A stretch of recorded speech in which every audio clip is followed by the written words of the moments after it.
दादू, और क्या वे हमारे बारे में कुछ भी नहीं जानते? तुमने सही कहा, आदिवासियों की दुनिया बहुत ही समृद्ध है, लेकिन हम में से ज्यादातर लोग उनके बारे में कुछ नहीं जानते। जब मैं तुम्हारी उम्र का था तो उड़ीसा में हमारा एक बहुत ही खूबसूरत गांव हुआ करता था, और हमें अपनी जरूरत की सारी चीजें उसी गांव की नदी, पर्वतों व जंगलों से मिलती थी। तो हम भी उन जंगलों, पर्वतों व नदियों की कद्र करते थे। तभी अचानक हमें पता चला कि ये जंगल हमारे नहीं रहे हैं। वन विभाग के कुछ अधिकारियों व अफसरों ने हमारा काफी जंगल साफ कर डाला। क्या सच में ऐसा था? हाँ, और अगर हम उनसे अपने जंगल की बचाने की कोशिश करते तो हमें क्यों मारते, और हमें ना तो वकील मिलता और ना ही हम अपना मुकदमा खुद लड़ सकते थे। अच्छा, तो आपने अपनी जान कैसे बचाई? हम में से काफी सारे लोग तो अपने घर बार छोड़कर अपने आसपास के कस्बों में जो समय समय पर काम मिलते वो करने लगे।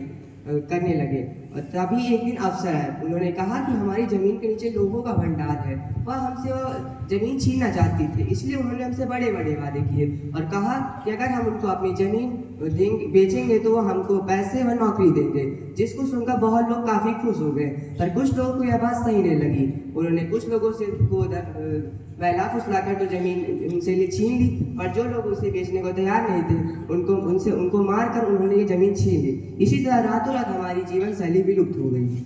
ओहो दादू, फिर और हमारी जमीन, उसका क्या हुआ? उस 30 एकड़ जमीन के बदले उन्होंने हमें थोड़े से पैसे दिए, जो शहर में आकर कुछ दिन बिना चले।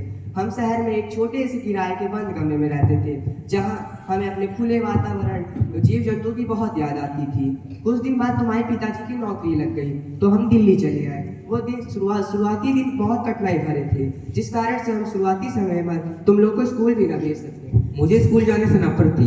हम पढ़ाई में इतना पीछे थे कि वहाँ के सारे बच्चे हमारा मजाक उड़ाते थे।